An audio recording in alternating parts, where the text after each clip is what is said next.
ഒരു നാടാകെ കാത്തിരുന്ന കല്യാണം. വരൻ സൂര്യ, വധു മിത്ര. എന്നാൽ ഈ കതിർമണ്ഡപത്തിന് മറ്റു ചില ലക്ഷ്യങ്ങളുണ്ട്. ആരും മറക്കില്ല ഈ കല്യാണ ദിവസം. കാണാൻ കാത്തിരിക്കുക. സ്വയംവര പന്തൽ എല്ലാ ദിവസവും രാത്രി 8 മണിക്ക്.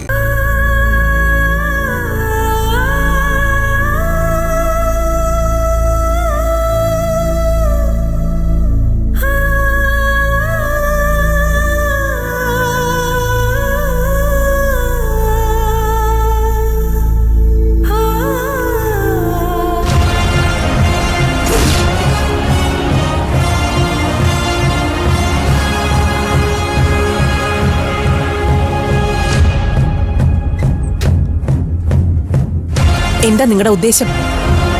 ഈ പൂട്ടിക്കെട്ടിയ മുറിയിൽ ഞങ്ങൾ എത്ര കാലം ഇടാനാ?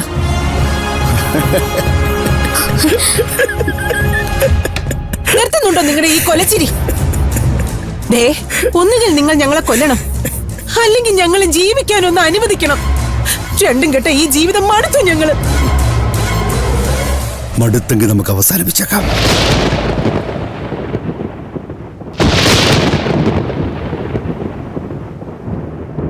എന്താ, അവസാനിപ്പിക്കല്ലേ? ഒരു മിനിറ്റ്, ഒരൊറ്റ മിനിറ്റ്.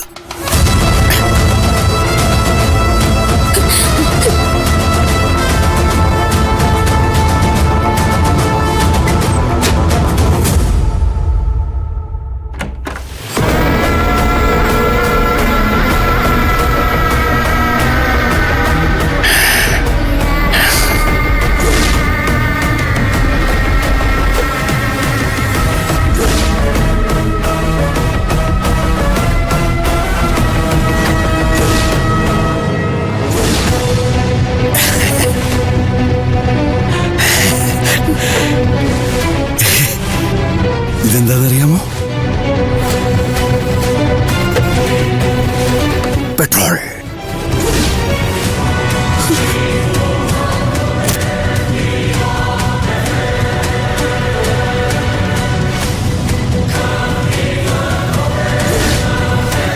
ഇതാണ് ലൈറ്റർ.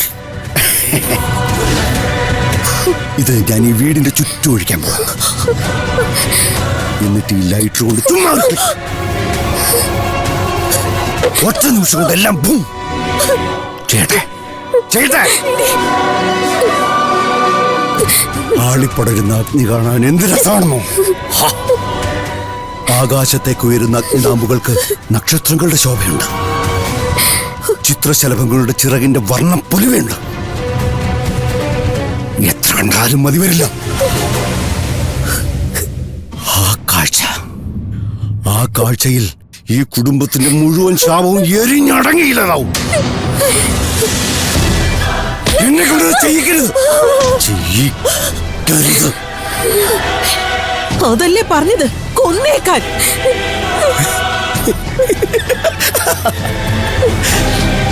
അങ്ങനെ അങ്ങ് കൊന്നാം, അതോടെ തീർന്നില്ല. ചെയ്ത പാപങ്ങളുടെ ഫലം അനുഭവിക്കാതെ ഇവിടെ ഇവിടുന്ന് പറഞ്ഞു വിട്ടാ ഇവിടെ രക്ഷപ്പെടില്ലേ? ഞാനൊരു മഹാഭാവിയായി മാറില്ലേ? മാത്രല്ല, എന്റെ 7 തലമുറകൾ തന്റെ പൂർവപിതാക്കന്മാർക്ക് മോക്ഷം കൊടുക്കാൻ ആകാശഗംഗയെ ഭൂമിയിലേക്ക് ആവാഹിച്ചു വരുത്തിയ ഭഗീരഥന്റെ കഥ നീ കേട്ടിട്ടില്ലേ? ആ കഥയിലെ ഭഗീരഥനാ ഞാനിപ്പോ. ഇവിടെ കളങ്കപ്പെടുത്തിയ എന്റെ പരമ്പരയുടെ മോക്ഷം മാത്രമേ എന്റെ ലക്ഷ്യം. മോക്ഷം, മോക്ഷം. അതിനുവേണ്ടി ഞാൻ എന്തും ചെയ്യും. എന്തും വേണ്ടി വന്നു.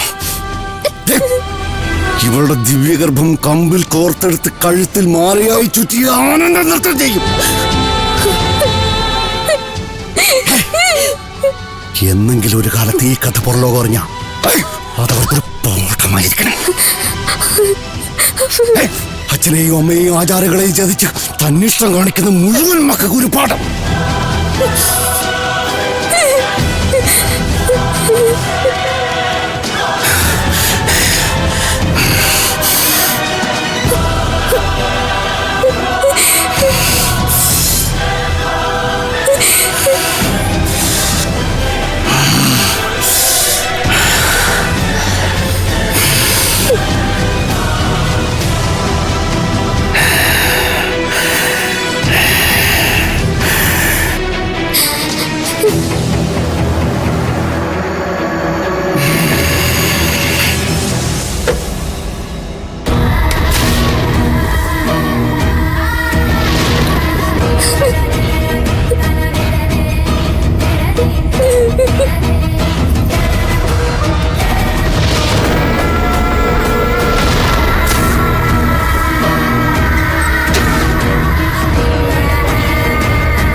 ജീവനുണ്ടോടാ? ഇടയ്ക്ക് അനങ്ങുന്നുണ്ട്. ആ, ഇടയ്ക്കിടയ്ക്ക് അനങ്ങിയാ മതി. അവനെയും പൊക്കിക്കോ. എണീക്കടാ, എണീക്കടാ.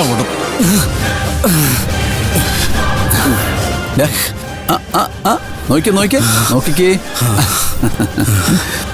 മോനെ, ഇനി നീ ചാകണമെന്ന് തീരുമാനിച്ചാലും അങ്കിളിന് നിന്നെ കൊല്ലണമെന്ന് യാതൊരുവിധ ആഗ്രഹവും ഇല്ല. ചെറു പ്രായമല്ലേടാ, നിനക്ക് മര്യാദക്ക് ജീവിച്ചൂടെ? ദേ, അവൾ എവിടെയുണ്ടെന്ന് പറഞ്ഞ ആ നിമിഷം അങ്കിൾ നിന്നെ വിടാം. ഞാൻ പറഞ്ഞില്ലേ, എനിക്ക് മോനോട് ഒരു ദേഷ്യവുമില്ല, മറിച്ച് സഹതാപം മാത്രമേ ഉള്ളൂ. മോനോട് മാത്രമല്ല, നിന്നെ പോലെ ജീവിക്കാൻ അറിയാത്ത ഈ ഭൂമിയിലുള്ള സകല പൊട്ടൻ കാമുകന്മാരോടും. ഇട ചെറുക്ക, ഇത് ചങ്ങമ്പുഴ ജീവിച്ച കാലഘട്ടമല്ല. കാനനച്ചായയിൽ ആടുമേയ്ക്കാൻ ഞാനും വരട്ടെയോ നിന്റെ കൂടെ എന്ന് ചോദിക്കാൻ. ഇത് ചോദിക്കാനും പറയാനും നിൽക്കാതെ ഇടിച്ചു കയറുന്ന പിള്ളേരുടെ കാലഘട്ടമാ. New generation. മോനെ പോലെ ഒരു അവശ്യ കാമുകനെ ആർക്കും വേണ്ടടാ. നീ കണ്ടില്ലേ, ഒരു ചെറിയ കാര്യം വന്നപ്പോ അവള് നിന്നെ പുഷ്പം പോലെ വലിച്ചെറിഞ്ഞിട്ട് പോയത്. എടാ, അവക്ക് ജീവിക്കാൻ അറിയാം, അവള് മിടുക്കിയ. അതൊക്കെ പോട്ടെ, ഇനി മോൻ ഇത്രയും കഷ്ടപ്പെട്ട് അവളെ സംരക്ഷിച്ചാൽ തന്നെ നാളെ നിന്റെ ഗതി ഇത് തന്നെയായിരിക്കും. അവൾ ഈ ജന്മം നിന്റെ ആവാൻ പോകുന്നില്ല. നിന്റെ മാത്രമല്ല, അവൾ ആരുടെ ആവാൻ പോകുന്നില്ല. പഠിച്ച കള്ളിയാ അവള്. എന്റെ ഇത്രയും കാലത്തെ ജീവിതത്തിനിടയിൽ ഞാൻ ഒരു 100-500 പെണ്ണുങ്ങളുമായിട്ട് അടുത്തിടപഴകിയിട്ടുണ്ട്. ആ ഒരു എക്സ്പീരിയൻസ് വെച്ച് മോനോട് പറയുക, മോനെ, അവളെ കുടിച്ച വെള്ളത്തിൽ നീ വിശ്വസിച്ചേക്കരുത്. അവളൊരു വരാലാടാ, വരാല്. പിടിച്ചാ പിടികിട്ടുകയല്ല, ഇങ്ങനെ തെന്നി തെന്നി തെന്നി അങ്ങ് പോവും. നിനക്കോ ഉപകാരപ്പെടുകയല്ല, എനിക്ക് പിന്നെ അങ്കിളിനെങ്കിലും ഉപകാരപ്പെടട്ടടാ. ദേ, അവൾ എവിടെ ഉണ്ടെന്നൊന്നും പറയടാ. എനിക്കറിയില്ല. ഓ, പിന്നെ Shankaran on the coconut tree. ഇട മോനെ, എന്തുവാടാ നീ ഇങ്ങനെ? ആ ശരി, മോൻ പെട്ടെന്നൊന്നും പറയണ്ട. എന്നതായാലും ഇത്രയും കാലം മനസ്സിൽ കൊട്ടിട്ട് നടന്നതല്ലേ. ഒറ്റയടിക്ക് അങ്ങോട്ട് ചതിക്കാൻ ബുദ്ധിമുട്ടുണ്ടാവും. അങ്കിള് മോൻ ഒരു ദിവസത്തെ സമയം തരും. ആലോചിച്ച് ആലോചിച്ച് ആലോചിച്ച് മോന്മാരോട് പറഞ്ഞാ മതി. പറഞ്ഞ ആ നിമിഷം മോനോടുന്ന് പോവാം. ജോണേ, എന്റെ ചെറുക്കന് കുടിക്കാനോ കഴിക്കാനെന്ന് വെച്ചാൽ വാങ്ങിച്ചു കൊടുത്തേക്കണം. ചെറുക്കൻ നല്ല ആരോഗ്യത്തോടിരിക്കട്ടെ, നാളെ സത്യം പറയാനുള്ളതല്ലേ. ഓ, എന്നാ പിന്നെ മോൻ പോയി കിടന്നോ.